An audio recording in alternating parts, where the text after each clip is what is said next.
Good afternoon এইস কিচেনের বন্ধুরা, এইস কিচেনে সবাইকে স্বাগত জানিয়ে শুরু করছি আজকের রেসিপি পাকা আমের লস্যি। এই প্রচণ্ড গরমে আর এই আমের সিজনে কিন্তু এরকম ঠান্ডা ঠান্ডা পাকা আমের লস্যি খেতে খুবই ভালো লাগবে। তাহলে চলুন দেখে নেওয়া যাক আজকের রেসিপিটা। পাকা আমের লস্যি বানাবার জন্য এখানে আমি নিয়েছি দুটো পাকা আম, আপনারা যে কোনো আমেরই করতে পারেন। আর নিয়েছি 500 টক দই, আর সাথে নিয়ে নেব কিছু ড্রাই ফ্রুটস, কাজু এবং পেস্তা।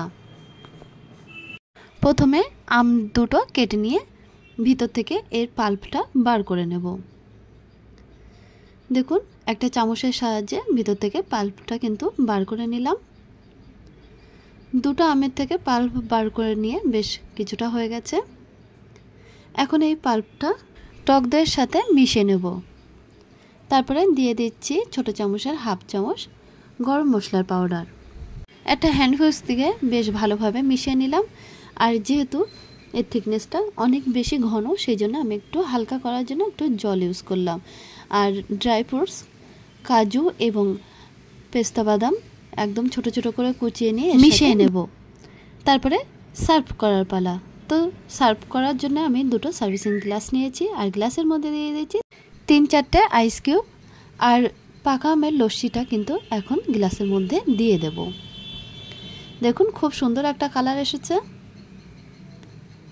ওপর থেকে আর একটু ছড়িয়ে দিচ্ছি ড্রাই ফ্রুটস। তারপরে দিয়ে দেব